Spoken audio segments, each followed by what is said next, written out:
राज और पूजा एक साथ पढ़ाई करते थे, वह दोनों एक अच्छे दोस्त थे। राज मध्यम वर्ग परिवार से था, लेकिन पूजा एक बहुत ज्यादा अमीर घर की लड़की थी। दोनों साथ में पढ़ाई करते थे और साथ में कॉलेज पढ़ने के लिए जाया करते थे। दोनों के घर एक ही गांव में थे, इसी कारण थे दोनों कॉलेज के बाहर भी खेलने के लिए जाया करते थे। ऐसे में राज और पूजा दोनों में काफी ज्यादा गहरी दोस्ती हो गई थी। दोनों में काफी ज्यादा मित्रता होने के कारण दोनों एक अच्छे दोस्त बन गई थी। लेकिन दोनों में आपसी में कभी प्यार की बातें नहीं हुआ करती थी, मतलब कि कभी दोनों एक दूसरे को ज़ाहिर नहीं किया था कि वह एक दूसरे को प्यार करते हैं। धीरे धीरे इनकी दोस्ती और गहरी बनती गई और इन दोनों को दोनों के साथ रहने की आदत हो चुकी थी और दोनों कभी भी अलग नहीं रह सकते थे।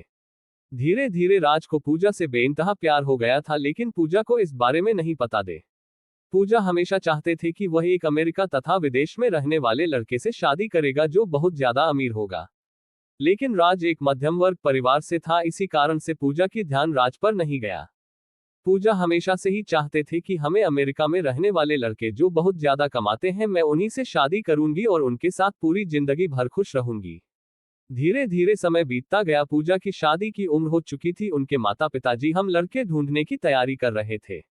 जैसे ही एक दिन पूजा राज कहता है कि मेरे पिताजी तथा माताजी मेरे लिए लड़का ढूंढने का प्रयास कर रहा है, तो उसके बाद राज के पैरों तले जमीन निकल गई, क्योंकि राज भी पूजा से बेइंतहा प्यार करता था। लेकिन राज पूजा के मन के बात को जानता था, चित्र से कि हुआ क्या चाहती है, और पूजा तो हमेशा से ही अमीर लड़के से शादी करने के लिए चाह रहे थे। ऐसे में अगर राज अभी तो पूजा से शादी नहीं हो सकती थी, इस कारण से हुआ चुप ही रहा और जो हो रहा है उसे होने दिया। धीरे धीरे जैसे ही उनके माता पिताजी ही लड़का ढूंढने का प्रयास करने लगा था, वैसे ही एक अमेरिका से लड़का आया था शादी करने के लिए, जिसका नाम पीयूष था। बहुत ज्यादा अमीर घर का लड़का था, वह अमेरिका में जॉब करता था और उसकी महीने की कमाई तकरीबन $500 प्रति घंटा थी। जैसे जैसे शादी के बाद भी चलता गया, वैसे वैसे राज की जिंदगी खराब होने लगी थी। वह अपने आप में किसी भी चीज पर ध्यान नहीं देता था, साथ ही पढ़ाई लिखाई पर भी ध्यान नहीं दिया करता था। राज को पूजा के जाने का गम सताने लगा और वह चाहकर भी इस बात को नहीं बोल सकता था कि राज पूजा से शादी करेगा, क्योंकि राज के पास से अपनी हैसियत नहीं थी, जितनी हैसियत के लड़के के बारे में पूछा आपसे सोचा करते थे और रात को भी बताया करते थे, युवा कितनी हमें लड़के से शादी करेंगे, लिए कहीं दूर जाने वाला था। राज मन ही मन उदास हो रहा था। उन्होंने पूजा को लेकर खो गई चिंता ही छोड़ देते, क्योंकि अब तो पूजा की शादी भी हो गई थी, अब तो कुछ नहीं होने वाला था।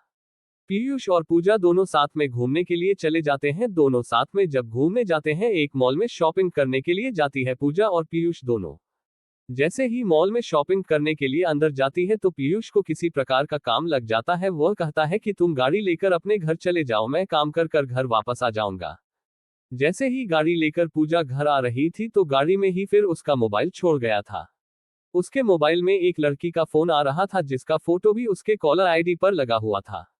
वह लड़की तो नहीं ज्यादा सेक्सी थी, नग्न अवस्था में फोटो लगा हुआ था। यह देखकर पूजा को गुस्सा आ गया और उन्होंने सोचा कि यह कौन लड़की है जो मेरे पति को फोन करती है। पूजा गुस्सा से फोन उठाती है, वैसे ही फोन उठता है, उधर से आवाज आती है, जानू तुम कहाँ हो, लग रहा है मुझे छोड़कर कहीं चले गए हो या तुम्हें कोई दूसरी मिल गई है, अब तो तुम मुझे फोन भी नहीं करते हो। यह देखकर पूजा को बहुत ज्यादा गुस्सा आ जाता है, हुआ फोन काट देता है। जैसे ही पूजा फोन करती है, वह बहुत ज्यादा गुस्से में होती है। वह गाड़ी इधर उधर और बहुत ही स्पीड चलाने लगती है। गाड़ी स्पीड चलाने के क्रम में उसके सामने एक बहुत बड़ी गाड़ी आती है और पूजा गाड़ी को कंट्रोल नहीं कर पाती है और उस गाड़ी में जाकर टक्कर मार देती है। पूजा जैसे ही गाड़ी को टक्कर मार दी है, वह बेहोश हो जाती है। अब तो पूजा की बहुत ज्यादा हालत खराब हो गई थी, उसके दिमाग से बहुत ज्यादा खून निकल रहा था, मतलब उसके सर में चोट लगी थी। जैसे ही ऐसी जानकारी पूजा के घर वाले तथा राज को मिलती है, वह तुरंत ही दौड़े दौड़े शहर जाकर अपनी पूजा को उड़ाकर हॉस्पिटल लेकर आता है। हॉस्पिटल ले जाने के क्रम में पूजा की हालत बहुत ज्यादा खराब हो जाती है, जिस कारण से उसे बहुत ज्यादा मात्रा में उसके सर से खून भी निकल रहा था। ये देखकर राज को बहुत ज्यादा फिक्र होने लगी थी, लेकिन फिर भी वह पूजा को संभाल कर हॉस्पिटल लेकर गया।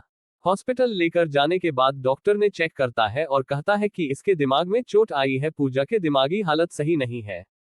हो भी सकता है ये पूजा को अब कुछ याद भी ना आए, और याद आने में कितना दिन लग जाए ये कह भी नहीं सकते हैं। उस समय तक अब तो पीयूष हॉस्पिटल आ चुका था। डॉक्टर की यह बातें सुनकर पीयूष कहता है कि अगर इसे याददाश्त नहीं आएगी तो मैं इससे नहीं रखूंगा। अगर इसकी स्वास्थ्य सही नहीं रहेगी तो यह मेरा कौन सा काम आएगी। इससे बेहतर होगा कि मैं कोई दूसरा शादी कर लूंगा, आप अपना बेटे को देख लीजिए। ये बात पीयूष कहता है पूजा के माता पिता से। लेकिन पूजा के माता पिता भी इन सभी बातों को नहीं बोलना चाहते थे, नहीं सुनना चाहते थे, क्योंकि उसके बेटे की तबीयत बहुत ज्यादा खराब थी। वह जल्द से जल्द चाहते थे कि उसकी बेटी पूजा पहले सही हो जाए, उसके बाद जो होगा देखा जाएगा। इतना कहते पीयूष कहां से चला जाता है और कहता है कि अगर इसकी तबीयत और इसकी दिमागी हालत पूरी तरह से सही हो जाए तो मुझे बता देना। और साथ में पीयूष ये भी कहता है कि अंग्रेज की दिमागी हालत सही नहीं हो रही होगी तो मुझे मत बताना, मैं दोबारा शादी कर लूंगा। ये सब सुनकर पूजा मन ही मन रो रही थी, लेकिन राज उसे दिलासा दिलाया था कि सब कुछ सही हो जाएगा, तुम बस सही हो जाओ।